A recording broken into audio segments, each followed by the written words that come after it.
This is where the fun begins. Clear eyes, full hearts, get loose. King Kong ain't got shit on me! And here we go. Hi, hello, everyone. You are listening to Realish, where we talk about entertainment and television and movies, and we keep it real-ish. My name is Jessica Lemon. I'm Derrick Myers. Hello, how are you? How have you been? I'm good. How you been? Sleepy. My new job is just long days. Yeah. So I'm adjusting. I went to bed at like a decent time last night so I could get up. Yeah. And it's just that new job, you know? Yeah, no, but it's okay. It gives me a little bit more freedom. So it's not quite, I can't complain. Yeah. I cannot complain. Well, that sounds good. So we're going to kind of just jump into things today. Yep. We're kind of on a little bit of a time crunch. So we're going to try to get through everything pretty quick. I do have a few articles. I do want to go over just a few quick things. And then a couple that maybe we can dive into like a little bit. Okay. The first one, as we unfortunately regularly start off our episodes, is sad.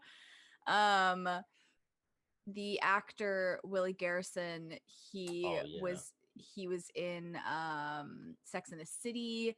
He was in Boy Meets World, Girl Meets World. He played Mr. Spinelli. That's what I knew him from. So when I saw, I was like, wait, no, what? Yeah. Which scares me. Yeah.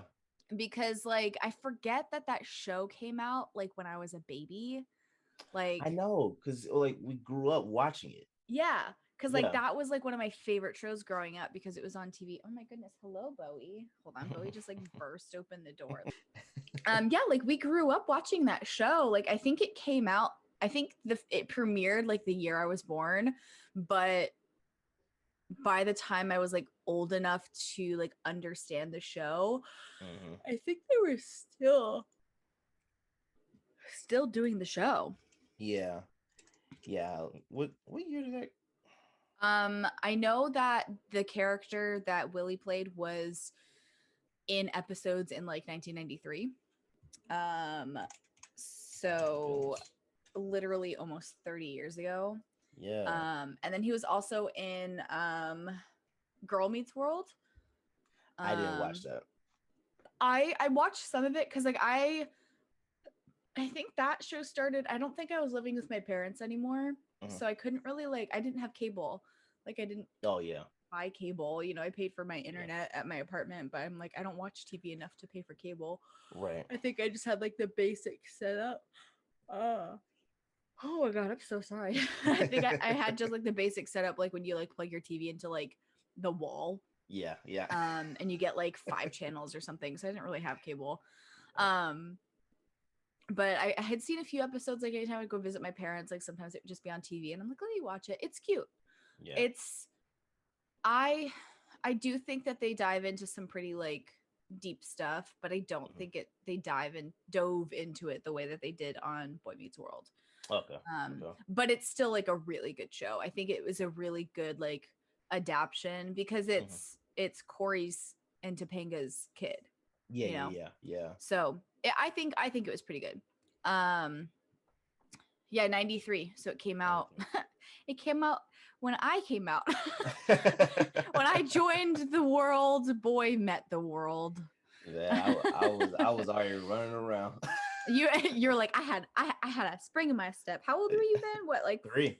3? Yeah. I was gonna say 4, yeah, 3, 4. About to turn 4. Yep. Aw. Yep. We were babies. Yep. Jeez. I literally had just been born. If even. I don't know when it came out. I just see 1993. I don't know what date. But I'm not gonna be able to find the date quickly. It's gonna bug me. I'll look it up later. September 24th.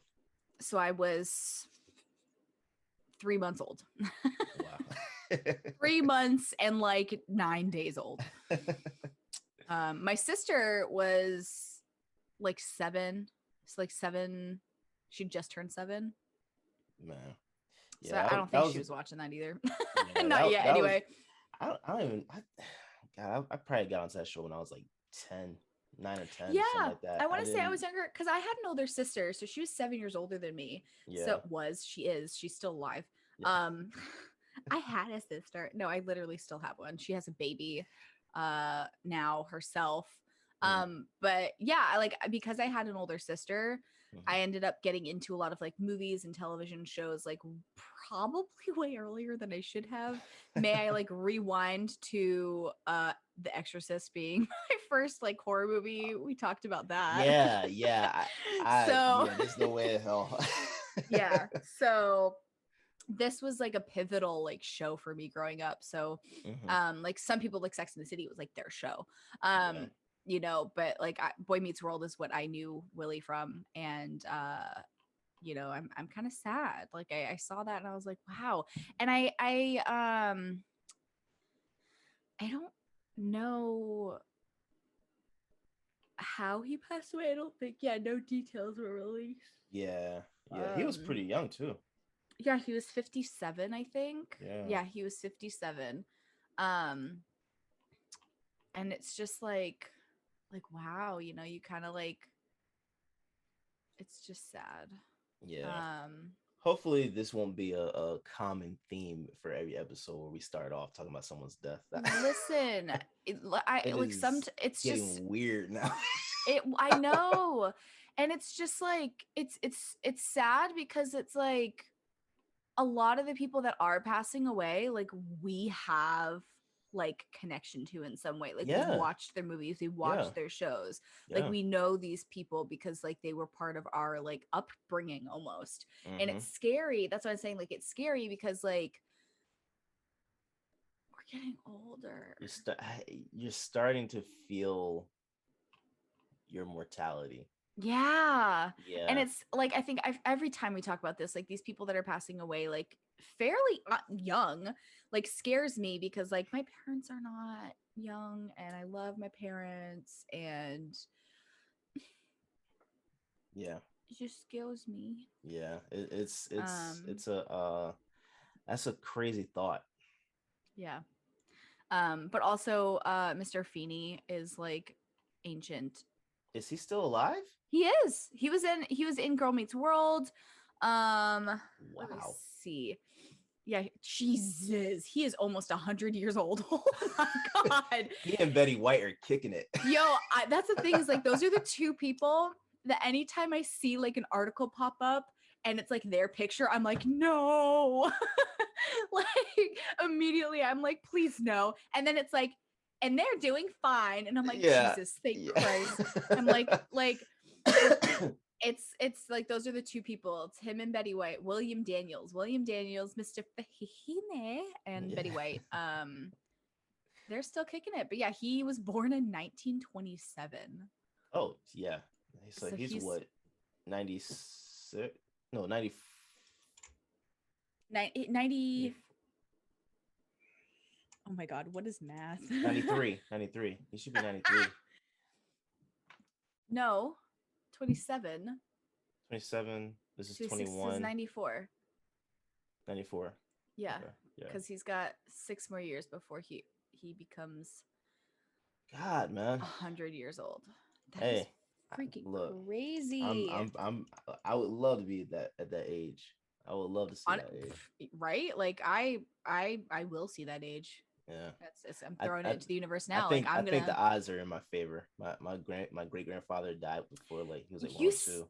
I remember you said that like your ancestry is they're all old. We stick around. I talk about like being scared that my dad like is old and like not like the healthiest person, but we just had a conversation. He went to the doctor and he found out that like for the most part pretty healthy. Good. Like other than like needing to like shave off a few pounds, pretty healthy. And I'm like, damn, okay. Also, Betty White is going to be 100 years old in January. Yeah. She's literally 100 years old. Betty White is a gem.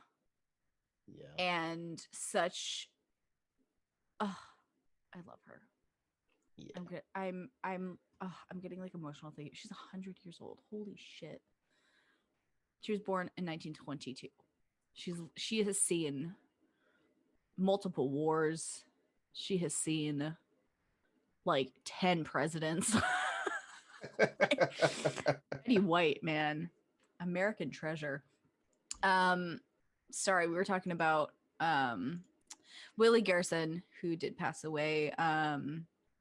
Yeah, they didn't say anything about like how he passed away. I'm wondering if it was. I mean, we could speculate all day. I don't. Yeah. I'm wondering if it was maybe like a heart attack or just I something mean, like random. But I don't know anything about the guy. So honestly, these days when something like that happens, my first thought is COVID. it is. Yeah, I have the same thing. I'm like, is what I So, is and you know what I. Not that like COVID has related to like any of the deaths that we've talked about on the show. mm-hmm. There's been a few that they have not released like how people pass. So I'm like, maybe. Usually it's been like cancers and things like that. Which is just sad in general. Because like there's absolutely a cure out there, but big pharma doesn't want us to know about it because they'll lose gazillions of dollars. Because what's saving a life when you can have $1 million in your bank account? Yeah. Ugh. Okay, anyway, next article. So Willie Garrison, rest in peace. We're gonna miss you, Mr. Spinelli. Most definitely. Shed.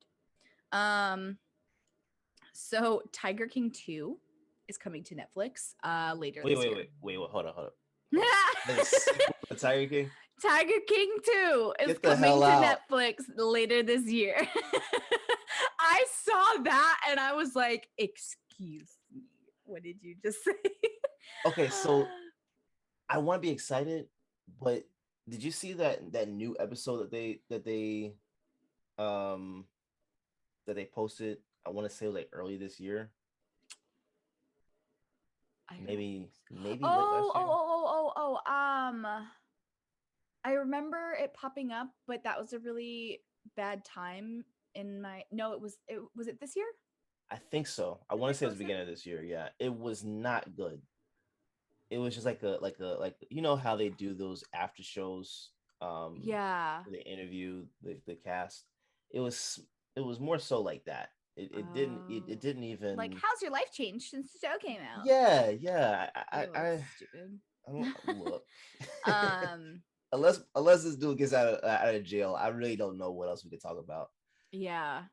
But that was a crazy story. That every episode took a different turn. That was like the that was like the best thing to have been like released when the world shut down. Oh, I don't know. Look, they like, released that at the perfect time. What better timing? And I wonder if it was supposed to be released then, or if they were like, shit, man, let's just like give them something. Put like it out. The whole world's stuck at home. Like let's give them something to watch. And like it's become such a huge thing, you know, like you got Carol Baskin killed her husband. Yeah. That I literally that lives rent free in my head. I think about that. I forgot about that song. I think about that more than I should. But like I'll hear like Baskin or like Bowie. Yesterday, it was like the sun was streaming in really, really well. So like I took him on a quick walk to do his business, and when we came back upstairs, there was like really good sun right in front of like our like where our front door is. Like we don't have like a patio or anything, but we have like the hallway. It's like like the front of our apartment, like not the front of our apartment, but like where our doors are to like get into the apartment. It's almost like, you know how like motels, they have that like hallway and like the doors are there. It's kind of like that. But it's pretty wide. So Bowie plopped right down. He was like, I'm gonna sunbathe. And I was like, you basking in the sun? And my brain went, Carol Baskin. I killed her. Like, and I can't get away from it. Literally, my dog was like laying in the sun, and I was like, Carol Baskin. Stupid. But no, that was like such a fun, like not granted, like it's pretty effed up and pretty wild. And like I've already listened to a couple like true crime podcasts that talked about that. Insane. Really? Insane. Yeah. Cause there's Carol Baskin's missing husband. Oh, did they do a You deep know, dive into that whole story? they went into that one. Shit, what fucking show was it? I don't Oh remember. man, I I don't will look remember that which up. podcast it was, but it might have been Ladies and Tangents. I know that they talked about Tiger King because they um had started their show in like October or something of like 2019. So their Mhm. show was still pretty new because I'm binging their show right now. I actually really like it. I love these girls. Ladies and Tangents. I don't know if you'll like it, but like the girls are really funny. Okay. Um Okay. but they're like from Ohio and they just like talk about shit. Like it's good. So like when COVID hit and they were Yeah. like, you know, like the only thing that like was going on was Tiger King. They're like, we're gonna talk about Tiger King. And I was like, hell yeah. But they went into it a little bit. There was another show we listened to, like, God, it's sometime at the end of last year that like went into it, but I can't remember which one it was. But it's interesting. It's really interesting. Like all of the like Hire to Kill, like it's crazy. It's such a crazy story. But yeah, so look out for season 2. Oh man, I'm excited. I hope it goes into. I hope we get to talk to. They talk to Joe in jail So and okay. ask him what his thoughts are on Trump, pardoning everyone Oh my, and 'cause not pardoning him. he He thought was he was like gonna get Trump. pardoned. Yeah, he was like pardon me. Yeah. And then he didn't. Yeah, there So was. like I that'd think be he funny. said he had like a limo or something like that already set up I think so. Like it was like ready outside, to go. Yeah. ready to go. Yeah. And then it didn't happen. So I would love to know what the aftermath of that was. Yeah. So this is basically going to. I'm so sorry. It is so early. So Netflix announced Tiger King 2 as part of their upcoming documentaries exploring crimes, cons, and scams. The streaming service has announced part 2 of Joe Exotic, Jeff Lowe, and Carol Baskin's story. So, I don't know when it's supposed to come out.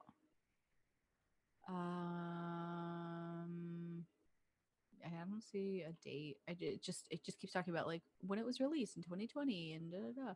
But so they've announced it anyway, so they're going to be working on it. I don't know when it's coming out, but Huh? you know we're going to talk about it. Oh, I'm binging that. Trust. Okay. Fantastic Beasts, the newest one, which is this the third one, I think. Yeah. Yeah. I still haven't seen the first one yet. They're all right. They're it's like a different side of the wizarding world. I mean, like I have a Deathly Hallows tattoo. Like I love Harry Potter. Yeah. I it was like a pivotal part of like my upbringing. Yeah. Harry Potter are the books that I would read when I was being bullied at school and I went home sad. I'd just dive into these stories.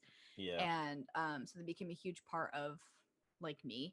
And it's funny because I like to connect these books to like being very like accepting of people. Mm-hmm.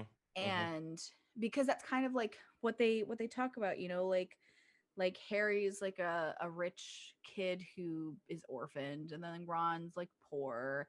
Yeah. Hermione's a muggle born. Mm-hmm.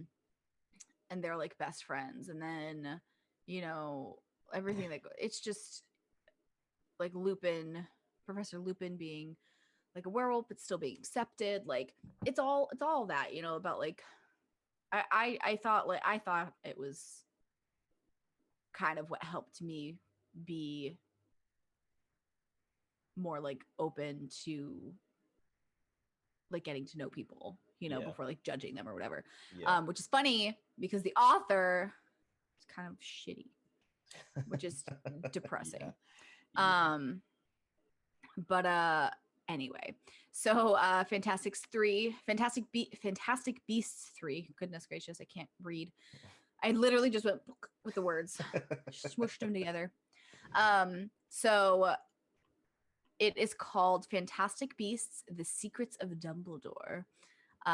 When I first saw the thing, somebody commented, it was like, does he still have secrets? I'm like, I mean, yeah, he's probably got a lot. But I remember back when they first announced that they were doing like a new like a a spin-off Harry Potter series that they were going to be Mhm. doing, that they had signed on to do 5 films. And like after like the first one didn't get like the like ratings and stuff that they had wanted it to, I was like scared that they weren't going to keep going, but it looks like they oh my god. Goodness gracious. Fantastic Beasts 3 has had another release date change. So it looks like July 2022 instead of April 2022. I know that Johnny Depp was supposed to be Grindelwald again, but I guess that they have a new actor that's going to be playing Grindelwald. Yeah. Yeah. Which I think is stupid, because my literal next article is Johnny Depp talking about how he was caught in cancel culture Mhm. because of his case and the abuse with Amber Heard, Yeah. which was her against him, but the Mhm. world at first thought that he was abusing her. Mhm. But the fact that so many people stood up to him, all of his past relationships, there wasn't a single woman that was like, yeah, he's abusive, whatever. Like they were all like, literally, that's not who this man is. Like, what are you talking about? Yeah. Turns out Amber Heard cut off his finger. Amber Heard was punching and hitting him. Amber Heard was the one that was faking black eyes to say Yeah. that he punched her. Like, holy shit. Like, the fact that she still has a career blows my mind. Like, domestic abuse happens either way. Did I okay, maybe Okay, I tell me. didn't read. Did she not get taken off Aquaman 2? No, I thought she was recast already. no. Not that let me hold on, let me look this Oh, up because man. I remember the last thing I read was the director being like, no, I'm not gonna recast her. Oh man. Because I was thinking that the when everything started to come out, excuse me, No, the world wanted her to be yeah, recast. yeah. No, But I thought they fell under the pressure of that already though. no, Wow. yeah, why filmmakers kept Amber Heard in Aquaman 2. Wow. Yeah, so she's still in it, and that's what blows my mind is like his career almost completely was just tanked Yeah. because of Yeah. all of the lies and shit that she made. But meanwhile, she's over here still starring, and she's not even good. She's not. Like she's not good, and like She's doesn't easily make replaceable. sense. 100%. Easily. Like I could literally like I watched Aquaman. If she was replaced in Aquaman 2, I literally probably wouldn't really know the difference because she Yeah. wasn't memorable in her character, like how she Yeah. played the character. Wasn't her wasn't her character like British too? And like the accent was really bad. I don't remember if she was British, but she's like she's just like another person. She's just another character in the in the film. It's not like she's one pivotal. of those yeah, she's one of those people that like if like she's pretty, but I don't really think she's that talented. I don't think that she really adds anything to it. Like yeah. I think we There's talked no about this depth to her before. character. Yeah, I think we talked about this before. We said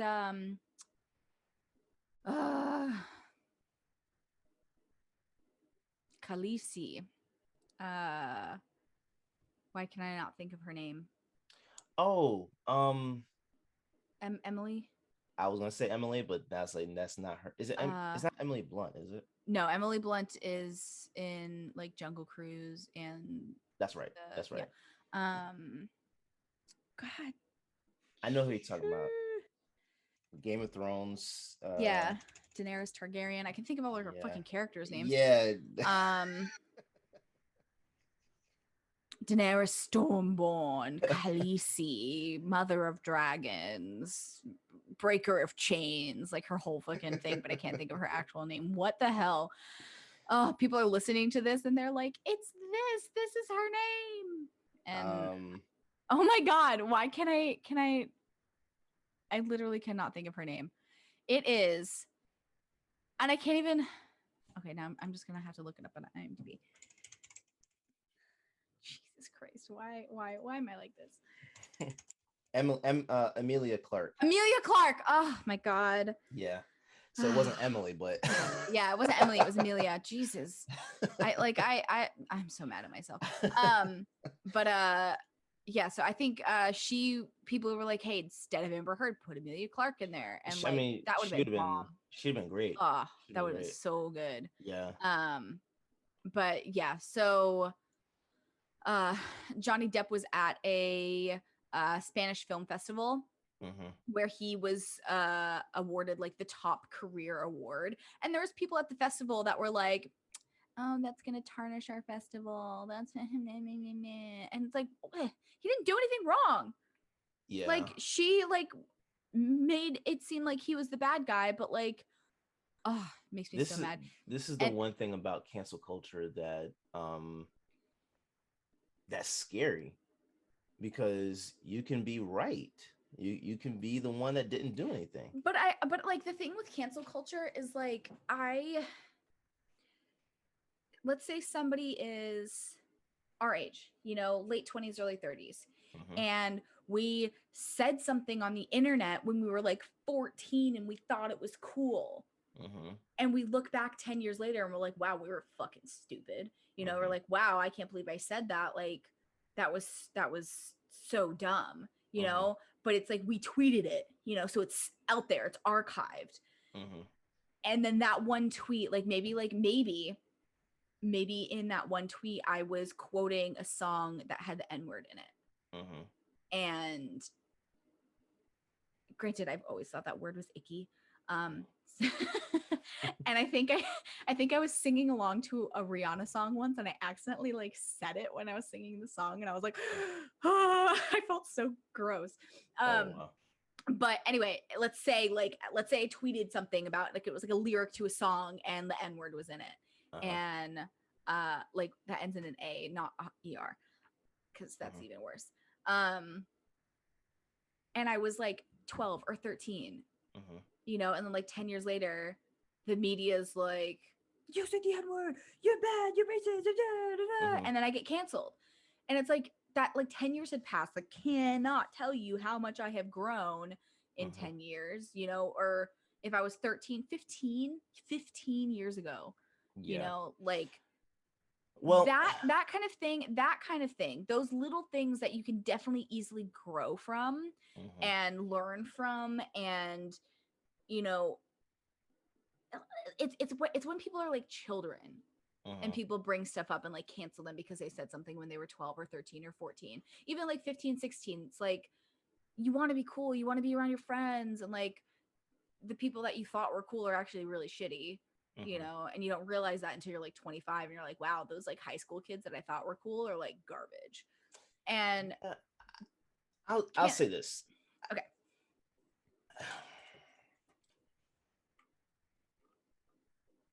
To me,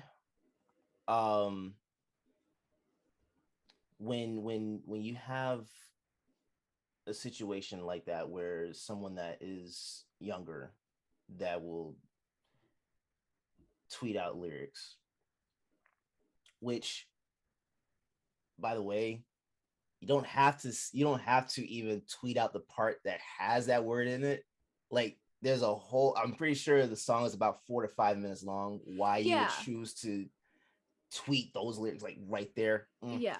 But at the same time, like, well, here's the thing. Finish your thought. At specific ages, the difference between right and wrong. And do I believe that someone tweeting something out like that at an age like that, and then 10 years later they've shown that that's not a thing that they do. Do I think they should get canceled for it necessarily? No, but to me, there's a difference between canceling someone and correcting someone. And okay, it's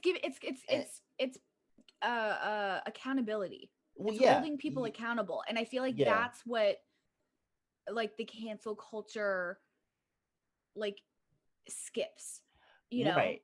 But see, that's the thing though. Like to me as a black man, I don't care if it's with an A or ER. For a white person to say it or tweet it, it's the same thing. It's Yeah, literally yeah. I mean, yeah, fair. there's no difference. Yeah. So you know, when that's done, it's like, okay, look, like I don't automatically label someone a racist just for tweeting something out like just one time like that, right? Or you know, Yeah. if you're not automatically a racist, but I think what a lot of people don't truly understand is that there's a spectrum to racism, Yeah. Oh, and 100%.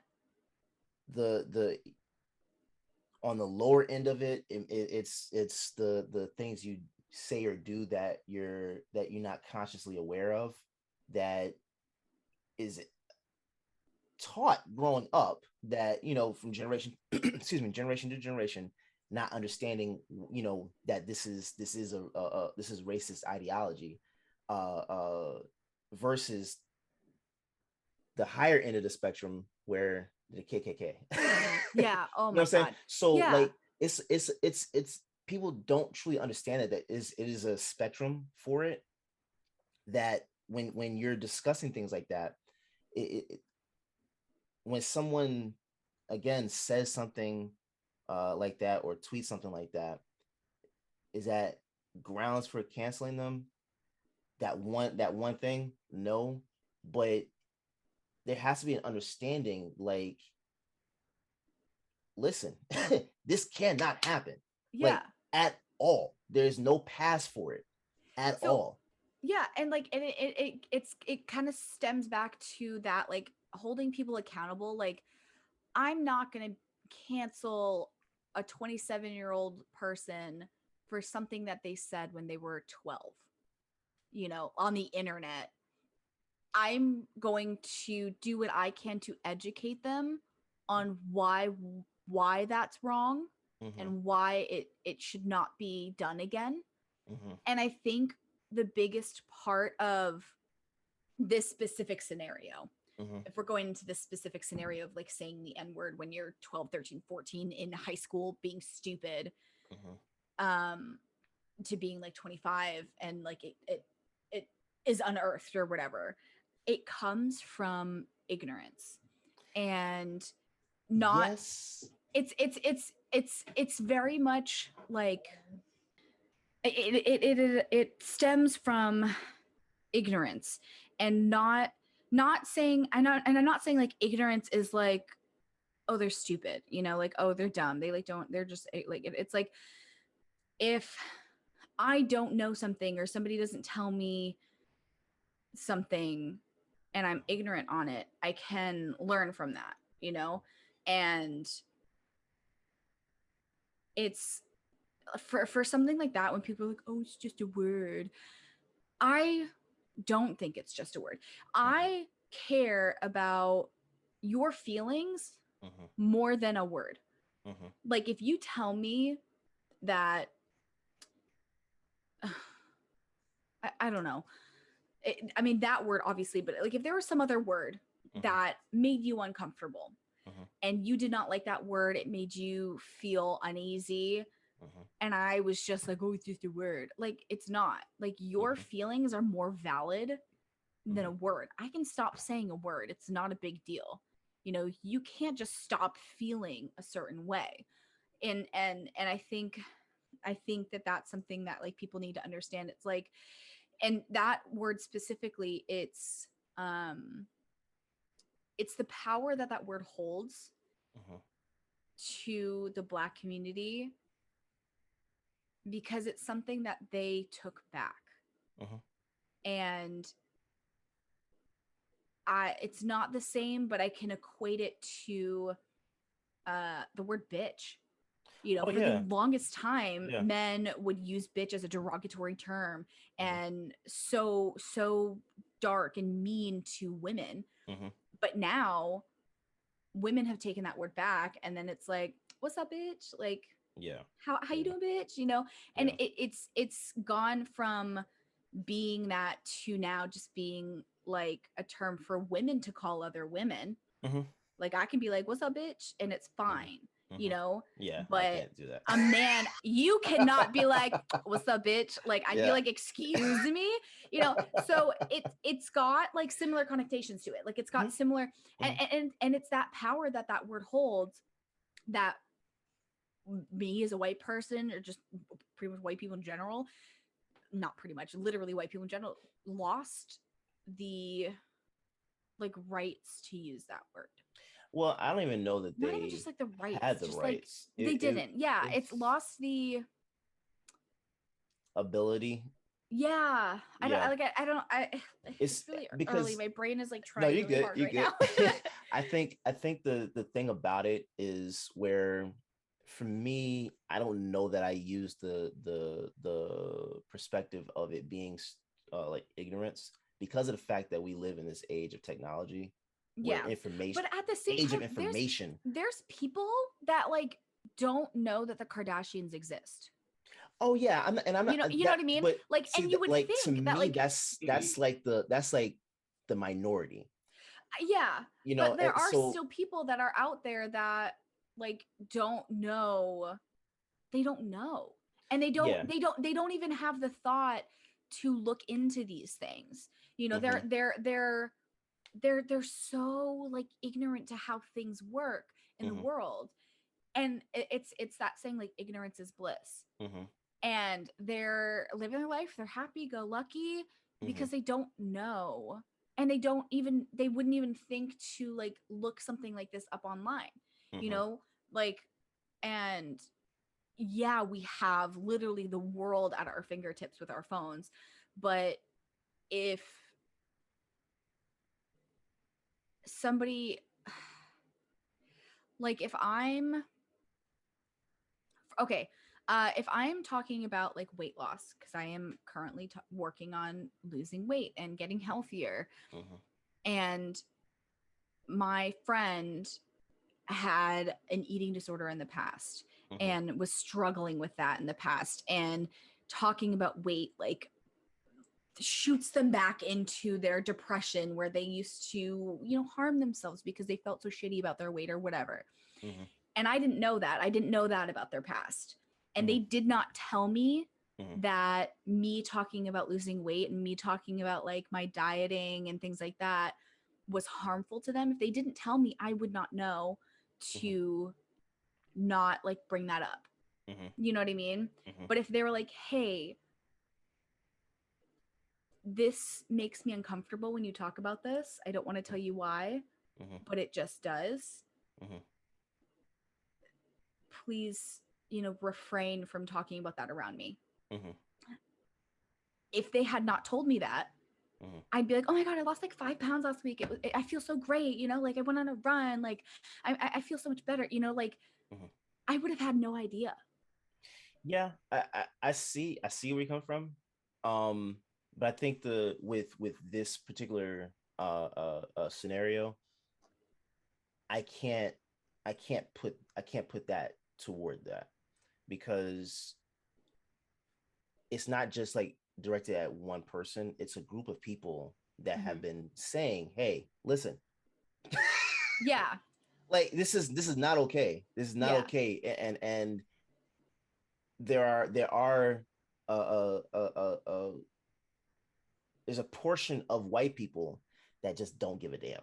They don't give a shit. You And know what I'm it's the, saying? So you know, and it's one of those things where you just kind it's, of like have to, like, for those people, when they have kids and they're teaching them their ideologies, that's where I can't put it to strictly ignorance, because the fact that you're in an environment that is breeding this type of thought, you know what yeah. I'm saying? Yeah. So even, and you know, like, this is the thing, it's not like you don't know that this is hurtful to someone. Like, what you're talking about is someone like you're not aware. That's like that's rare. Where someone does not, they're not aware that this is an offensive thing. This is something where they are aware, and they bask in that. They love, they get their rocks off to it, to where it's just like, I love this being they offensive. love that saying that word hurts people. Yes, they love causing pain. And that's back to that like that's spectrum that you were so talking about. It's like there's mhm, that like hard end mhm. where they know that it's wrong. Yeah, And then yeah. there's like kind of like that earlier end where it's Mhm. like it like they might say it as a kid and like not realize it. But I like But see, that's what I'm saying though. Where did you pick it up to where it's like it just slips out your mouth? You see yeah. what I'm saying? Well, I like because That's where I push back, because I'm like, growing up as a kid, like I wasn't hearing certain words until I got older. mm-hmm. You know what I'm saying? I wasn't aware of certain ideologies or principles until I got older. Yeah. You know what I'm saying? So, but at the same time, I knew the basics. I knew it was right and wrong. Mm-hmm. Like even at 2 3 years old, you know what's right and wrong. Yeah. So when you're getting to the age of like 12 13, to where you're putting out your thoughts and stuff like that, whether it's just or not, going back and seeing what was done, it's like, okay, like maybe back when we were kids, we weren't doing this. We didn't have this So type of technology, right? what? Yeah, one thing like not to cut you off. I really don't mean because I'm just thinking about like I don't even think I knew or had really heard of that word Mm-hmm. until I was like 12 or 13. I don't think I Right. had heard that word until after I had moved to Florida. I was 11 when I moved to Florida, from Massachusetts, Mm-hmm. and so I I think I had like heard it in songs, Mm-hmm. you know, like raps and stuff. Like I had heard it in like Mm-hmm. music. Mm-hmm. Maybe I like saw it on like TV or a movie or something, but I didn't really Mm-hmm. like know the word. I think Mm-hmm. until like high school when we were, or probably like middle school, Mm-hmm. we were going over like segregation and stuff like that, whatever subject it was that we were like talking about Did those they kinds of teach that in things. school? They didn't teach the word. I think it was I Oh. think no, they weren't like, Say hi, what? guess what, this is a bad word. But I really, I don't think I had like been familiar with it enough until I was like probably in middle school. Where you And were I around think, classmates. yeah, where I was around classmates. Not just that, I went from Massachusetts, which was the school that I went to was like, I mean, it was like a mixed school, but like primarily like white people. Mm-hmm. And then moving to Florida, that school was like minority white people. Mm-hmm. So because it was a lot of like Hispanic, a lot of Black, like a lot of like Asian Americans, like that's just Yeah, that's how Florida is. that's how Florida is. Florida's a huge mix. And I'm so Yeah. grateful that I grew up Yeah. like my pivotal years, like my like really absorbent years were when I was in Florida, because had I grown up in Massachusetts, I think things would have been much different. Mm-hmm. I mean, I don't know. But for me as an incredibly privileged white woman, I never really like heard that word until I was like in middle school, and I was around students that like said it, you know, like to each other because they could, you know, and that was part of their culture. And I and then I think that's when I learned that I was not allowed to say that word because they told me, you know, because it was like because I think I'm trying to remember if I like asked somebody if I was like, hey, like what does this word mean? And they're like, oh, you can't say that word. Yeah. And see that's what I'm talking and about. that's Like, the huge difference. Like you had an upbringing that I didn't. You know, you learned those things when you were 3-4 years old, when you started to kind of distinguish those kinds of things.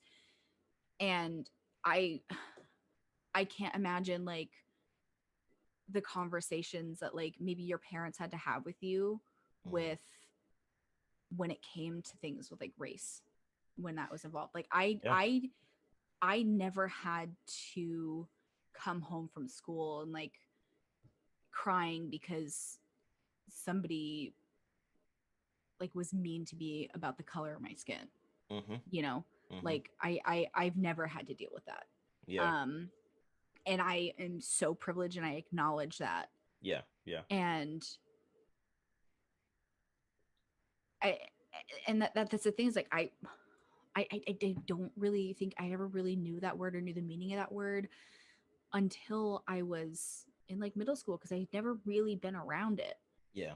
And that's where that ignorance comes in, you Mm-hmm. know? And if it's like, if I heard it in a song and I just thought it was any other word, and I was singing along to the song, Mm-hmm. or like that one lyric in the song was like, I just it was fun to sing or something to whatever it was. Mm-hmm. I can see how like a 12, 13-year-old kid would like tweet that out, because maybe they grew up in a place where they were never told that. And then once that happened, or again, you know, depending on like where you grew up, how you grew up, you know, maybe a few years later, somebody's like, hey, like this, and you're like, oh wow, I didn't know that was like that a bad word. And it goes back to like, if you don't know that something is harmful, like it can still be harmful, obviously, Mm-hmm. but you can't change your behaviors if it's like unknown to you that those behaviors are bad. Yeah. And there is like the rights and wrongs. Mm-hmm. And I get that, you know, you definitely know right and wrong. You don't hit somebody, that's wrong. Mm-hmm. You know, like, and you know that from like infancy, basically. Like as soon as you're in like a toddler at daycare, if you like smack a kid, the daycare attendant's like, you don't do that. Mm-hmm. But when you're like a 12-year-old who's never been around certain things, you might not realize that that's bad. Until like a later time, when somebody like points out like, hey, I saw you tweet this and it's inappropriate, and this is why. Well, see, that's the reason why, like, granted, there's today, absolutely like there's no reason, like it is not like a Black person's job to educate other people. Oh yeah, I'm you know, done with that. Yeah, like so it's not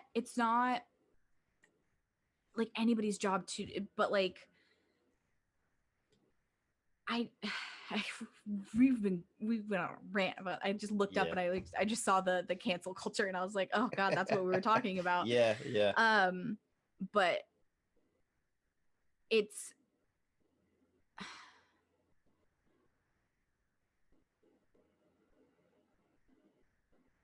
I mean, now I'm stuck on like cancel culture. Like it's to be canceled in cancel culture is just not holding accountability or taking accountability to learn and grow. Yeah, and that's why, like, when with the situation, like with the baby, like Who? when it says like rapper, do you know who he is? The baby. I've heard that name, but I don't know who that is. Okay, he was the baby. Yeah. I just think of Baby Yoda. The baby. Hold on, now I have to look this person up. Is it just Dababy? Yeah, but why is that a name? The baby. I don't know. I literally have no idea who this is. I've never seen this person before. For a grown man to call himself that, you know, whatever. But you know, he came out like, I think it was like a month and a half, 2 months ago, where he said derogatory comments about people with HIV and stuff like that. Oh my god, I remember. Oh my god. Yeah. No, I remember when that happened. I remember seeing articles on that. Okay, that's probably why that name rang a bell, because I was like, I don't know who that is, but I've heard that name before. That's why I remember that. Okay. And I was telling people, I said, as much as y'all, you know, think like he's gonna get canceled, he's not gonna get canceled, because there's a machine behind him. Like I think people started coming out. I think over the last year and a half, when people have said different things that have been offensive to different groups, the groups that are the ones that should be offended, you've seen them come to that person and say, "Hey, let's sit down and have a talk. Let's discuss XYZ." And that's what happened with this situation. I don't think he's going to be canceled. He's just going to be like on timeout for a little while. That's like a baby. basically what it is. Yeah. So that's why that's his name. Okay, he's a child. So there's different scenarios where I think within cancel culture we've seen them the person that has been in the wrong try to speak to those groups to they try to like rectify the situation. Yeah, and whether it's a PR move, which I believe it is, 90% of the time. Yeah, he's not. Yeah, I think that it's better to show. Look, we're gonna try to teach you this. If you do this again, you're done. Like I think that's the process that it should be, because like what happened with Johnny Depp doesn't make any sense, because like dude didn't even get a chance to even defend himself or have the ability to say, hey, this is my side of the story. Like, and this was like a couple of years ago when this happened too, and it's just been but this ongoing. is also why men are not believed. This is why men that are abused don't come out, because they're not believed when it's like it's so shitty when they're said. It's so shitty because it's like men absolutely get abused in relationships, you know, and women get abused in relationships, and it's like that same, like people just like don't want to believe that like somebody is like getting abused, you know, like Johnny Depp's like, nah, this bitch is the one who's been hitting me and bruising me and throwing shit at me and cut my finger off, and like and people are like, nah, you know, but then it's like the same thing, like I mean the world was like, oh my god, oh no, Amber Heard, you got a black eye, he gave you a black eye, oh no. But then if you think about like women when it comes to like rape allegations, you know, if they, because that's like it's another trauma, it's an abuse, and they come out and they're like, hey, like this happened a couple months ago, I want to like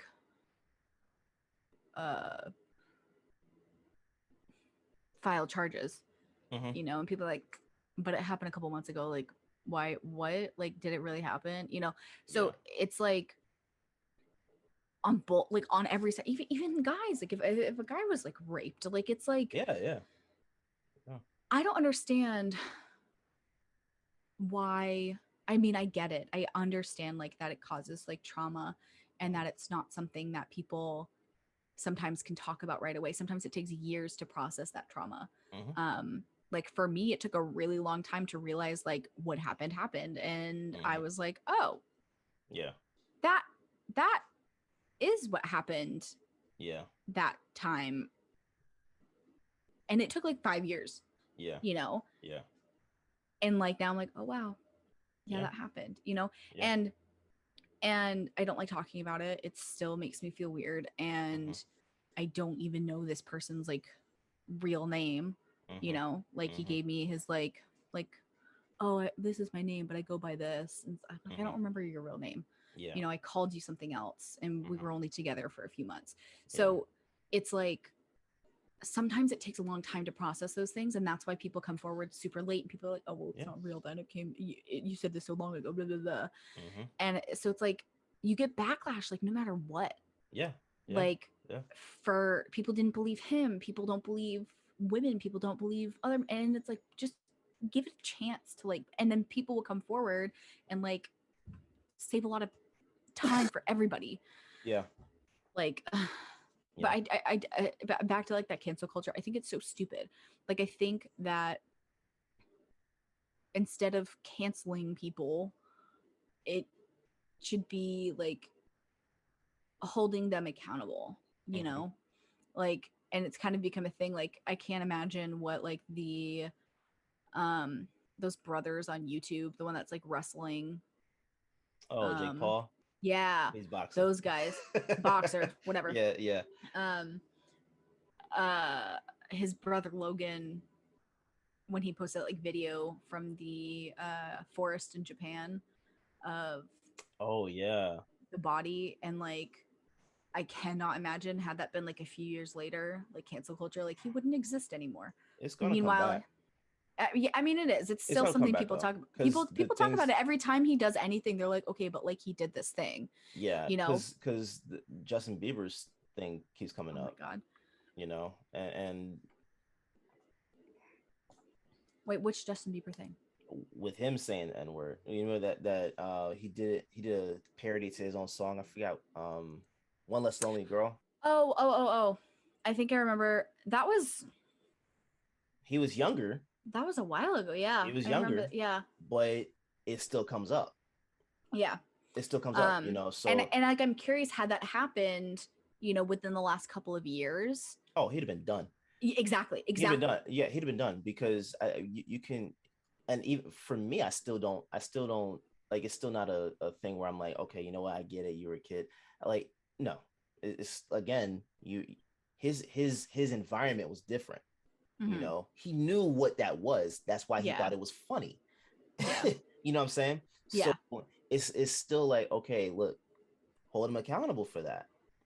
But since then, we've not seen, or I personally have not seen or heard anything that has remotely gone back to something of that caliber. Mm-hmm.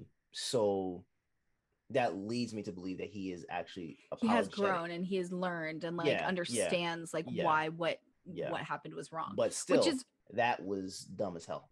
Yeah. and completely wrong.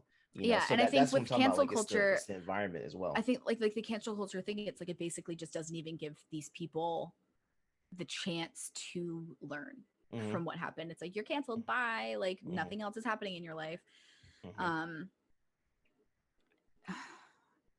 Yeah, but he got like an award. Johnny Depp got an award, and people were like still bringing up the things even though it's not true. Yeah. Man, we just tangented so good. I definitely want to go back to this conversation. I think I told you, did I tell you I was planning to do another podcast? Yes.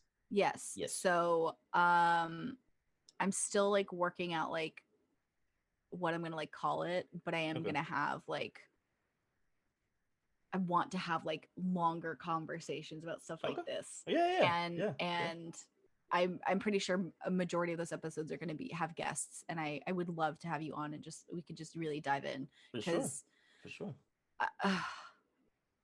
I want to keep talking about it, but we have to just move on. Let me know. I'm working on it now. I'm working on that show. But I would love to have more conversations about this because it's needed. It's needed. I think it's really important. I think it's very important. I think it's important for me too. I need to learn as much as I can. You know, I need to be an advocate, and I can't be an advocate if I don't know. Yeah. And, you know, I need to use my privileges to create a platform for other people. For sure. You know, for sure. So yeah. Just let me know. I absolutely will. Okay. Moving on. Dear Evan Hansen came out, the movie.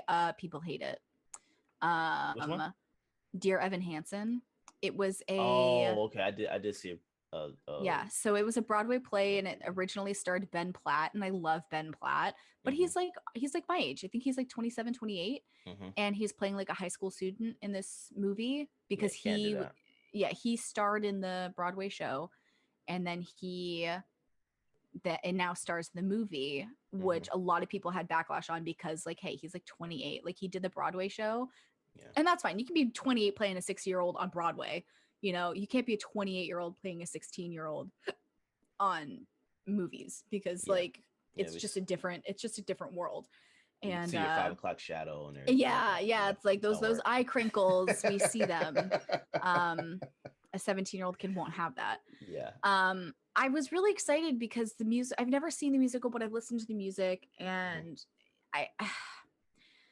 I was really hoping that the reviews would be better. I'm sure it's not like a bad movie, but I feel like his age definitely is noticeable.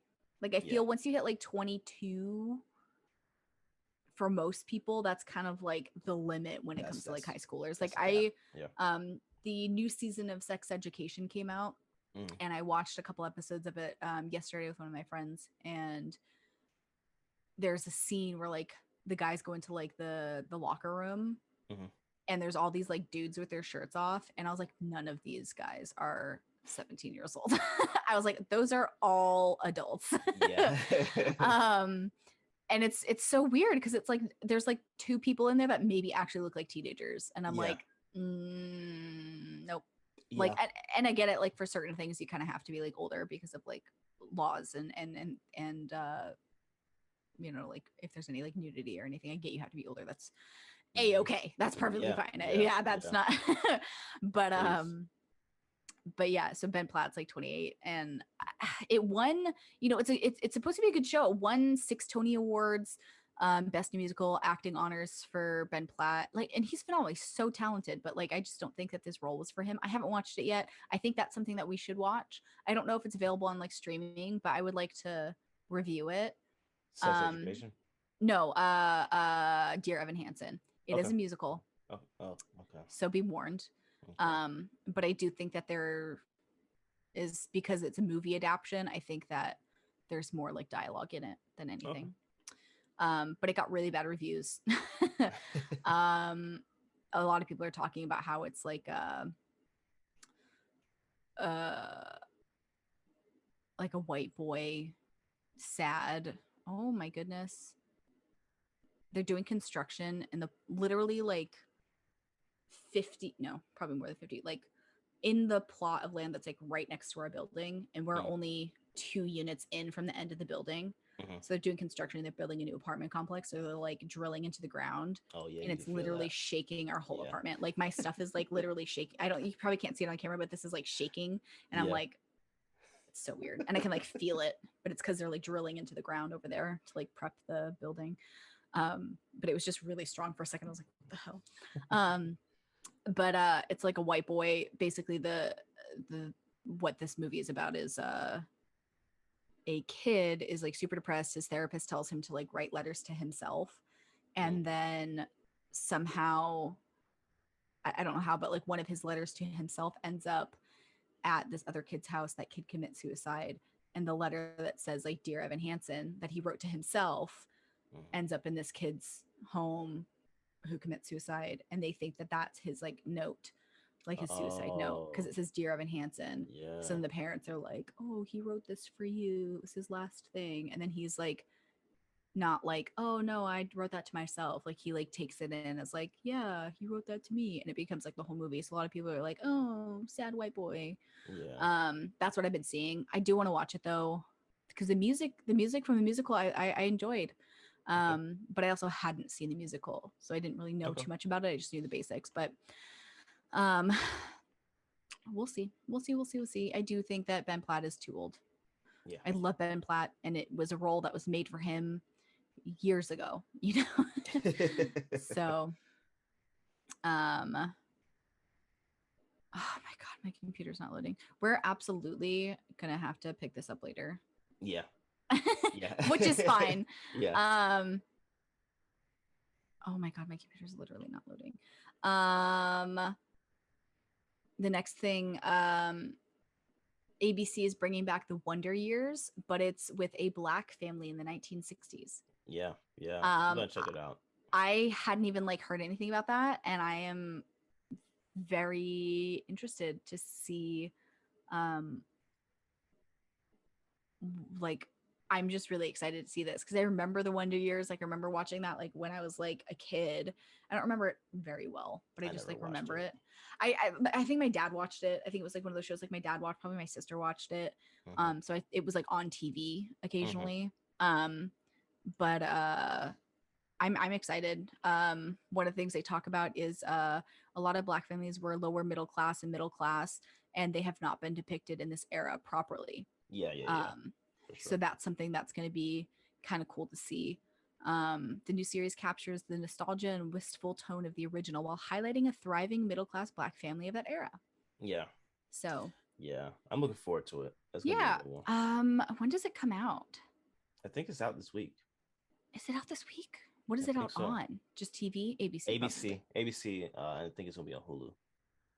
Ooh, I have to see if I can get access to my Hulu. I stole my old roommate's Hulu. I mean, she let me use it, but it logged out, so I don't have access to it anymore. Oh shit, it's gonna be a family in Montgomery, Alabama, 1968. I'm interested. But yeah, I saw this article and I was like, ooh, yeah, I know he's ready to go. Oh my goodness. Netflix buys Bowie. Hey, lay down, Bubba. Give me like 10 more minutes. Not even, okay? Not even. He's like, no. Hey, Bowie, lay down. Lay down.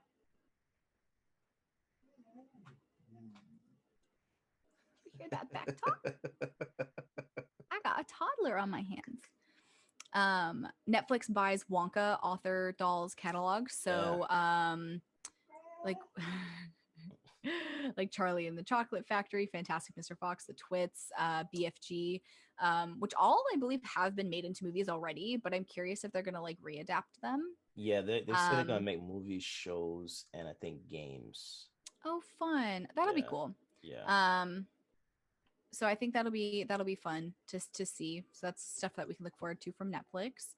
Yeah. That's it for news. That was all of my articles. All of these other articles I have are stuff that I was looking up as we were talking, so I could close all of these. But yeah, so I feel like we had some good talks, and we definitely need to expand on those conversations. Just on a different show. Sure. I feel like I forget sometimes like what the show is supposed to be about because I just tangent a lot, which is probably why I love the show Ladies and Tangents so much. Because like they have their subject, but they tangent, and I'm like, me too. Yeah. Oh my god. Yeah, we could definitely do that. Okay, well, we're gonna take a break, but our break isn't actually a break because we have to split and go our separate ways for the day. But we will come back and we'll probably be wearing different clothes, and we are going to review Kate, the new Netflix film that came out September 10th, so almost 2 weeks ago now. Literally 2 weeks ago tomorrow. And it is a movie. It is a film. It's a female assassin has 24 hours to get vengeance on her murderer before she dies. Meanwhile, Bowie's in the background murdering his toy. So we will be back to discuss Kate.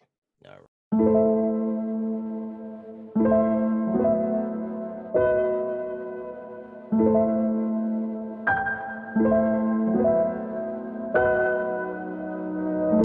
Hi, hello, ladies, gentlemen, and everyone in between. My name is Jessica Lemon, and I am the host of Sour, Sweet, and Spooky, a paranormal podcast with a little true crime squeezed in. Because where there's paranormal activity, there's gotta be some kind of true crime involved, right?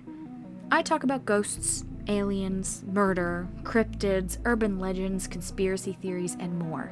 Stories from all over the world for you to enjoy every week. So check me out on social media at Sour Sweet Spooky and pretty much every platform that podcasts are found. And be ready for a brand new story. Oh, and remember, stay sour, stay sweet, stay spooky. Okay, so Kate. Yes. We watched that this week. It is on Netflix. It came out September 10th. It is starring Mary Elizabeth Winstead, Woody Harrelson, Miku Patricia Martino. I apologize if I did not say her name correctly. Her name is Miku, and I think that's adorable. And the tagline for this movie: a female assassin has 24 hours to get her vengeance on her murderer before she dies. Which is like, how the heck? When you read that, you're like, what do you mean she has vengeance on her murderer before she dies? Like, how is that possible? Did she go back in time? Like, what's going on? But we find out that she was poisoned. Yeah. And it's some like crazy nuclear thing that's literally destroying her body, and it takes about 2 days. And when she first finds out, she's like speeding through Tokyo. I don't know where she was. It was I in assumed Tokyo, or because I know some of it takes place in Tokyo and some of it takes place in Osaka, I think. Yeah, I did. I figured that was Tokyo, but I didn't know where the rest of that was. It said it had like the words. It's like, yeah, Osaka. Yeah. So Tokyo and Osaka are like the two main cities that this film takes place in. Kate is an assassin who was taken or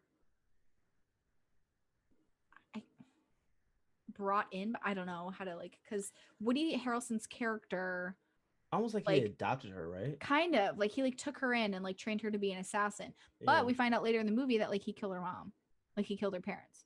So what? So he kind of kidnapped her.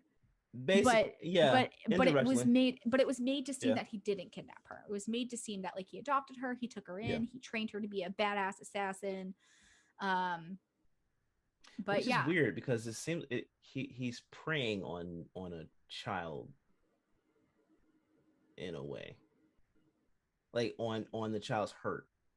Yeah, he's like, oh, you're sad. Yeah, let me take you in and make you an assassin. Let me take you in. It's very weird. That I didn't understand that. But I think that's kind of like similar to like how like a lot of these type of characters exist, because if you think of Black Widow, I still haven't watched it. Oh my god. Wait for it to go with Disney. Well, just in general, her basic, I know where you're going. Her basic background is that she was, taken in as a child and trained to be a spy assassin.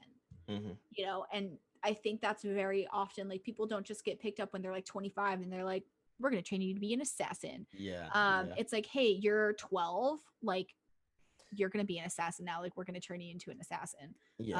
But we're not going to tell you that. We're just going to tell you that we're training you for the future and what the future holds and blah blah blah blah blah. Yeah, because I mean it's someone that's impressionable still. Yeah, exactly. Yeah, if they're young enough, they're young enough to be impressionable. They're young enough to kind of like not know better.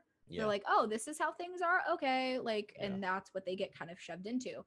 And so in Kate, she is an adult. She now gets to a point in her like adulthood. I think she said she was 30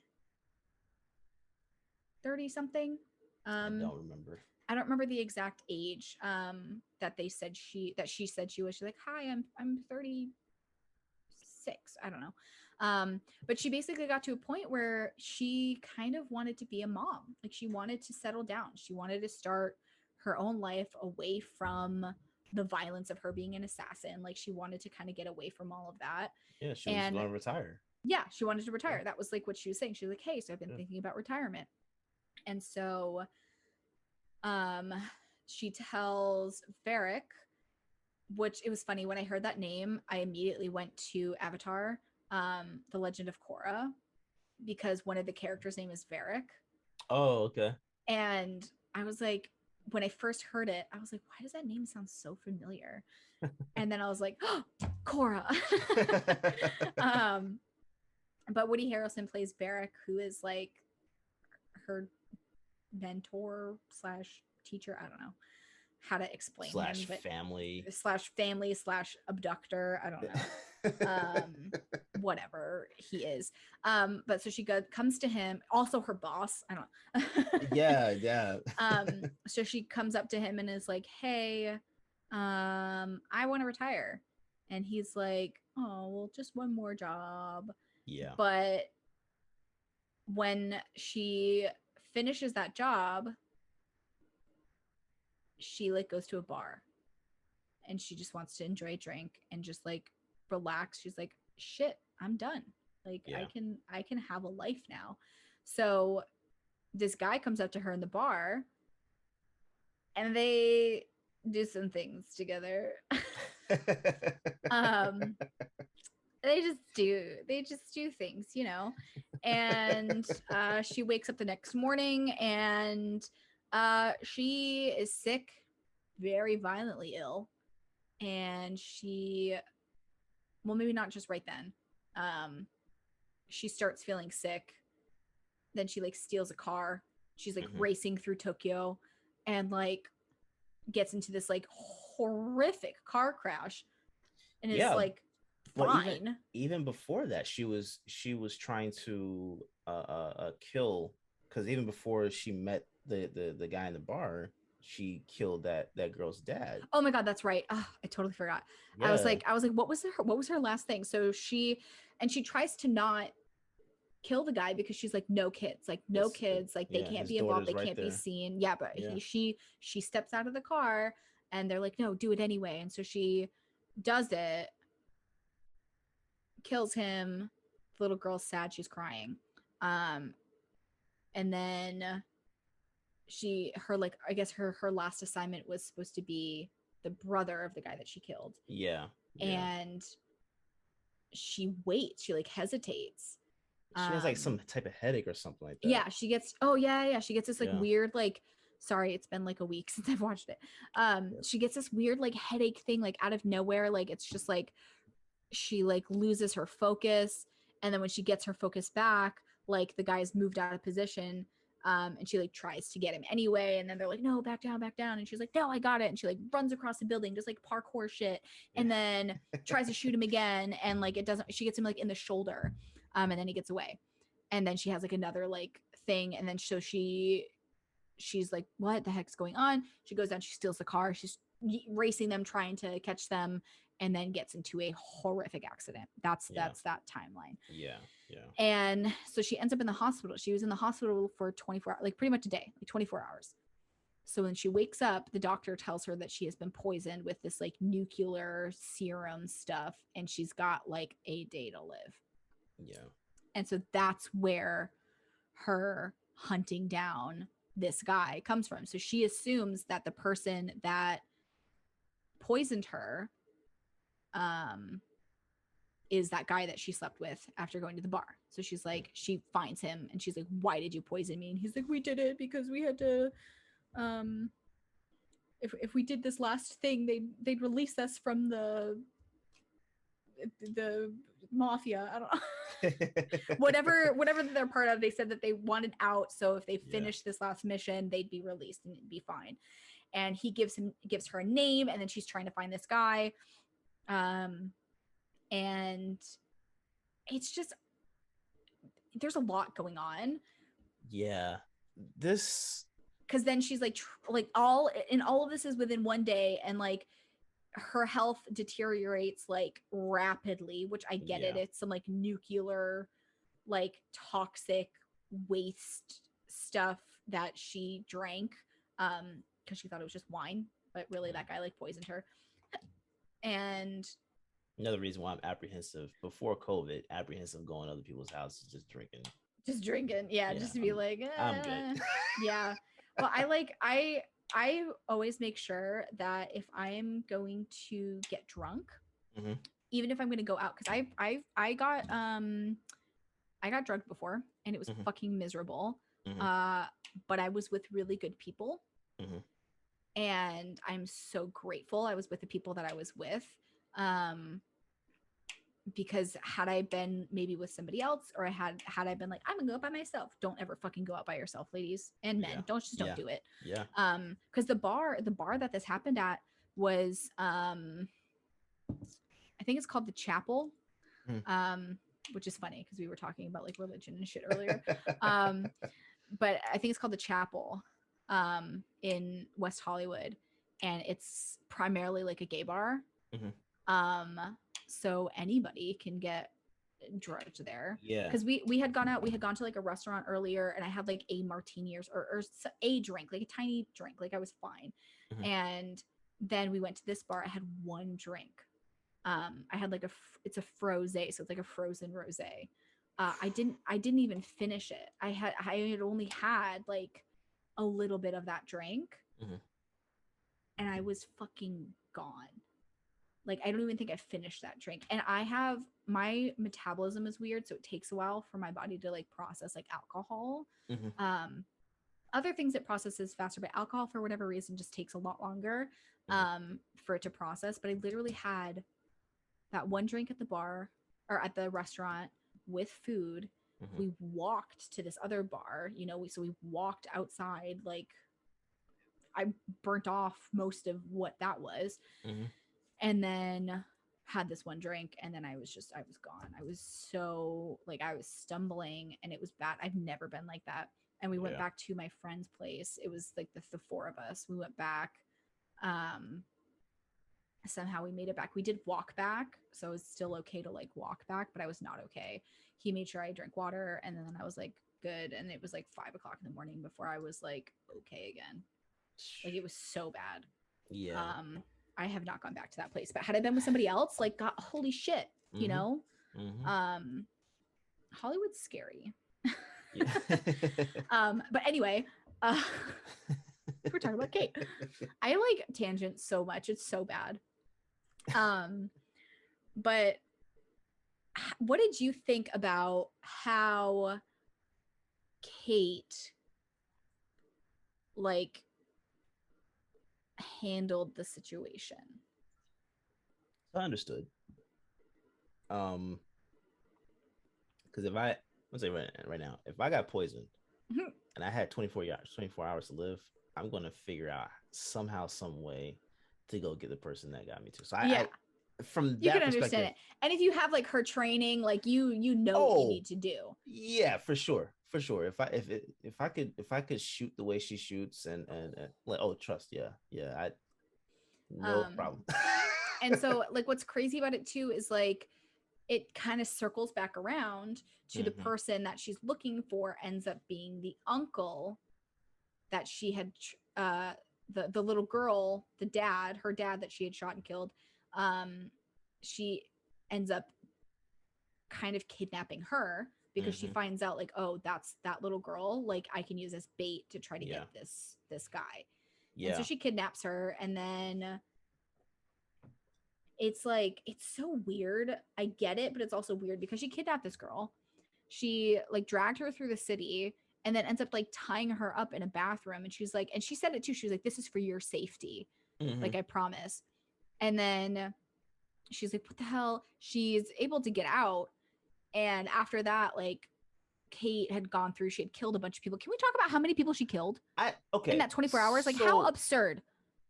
I get it. Again, I get it. Yeah. But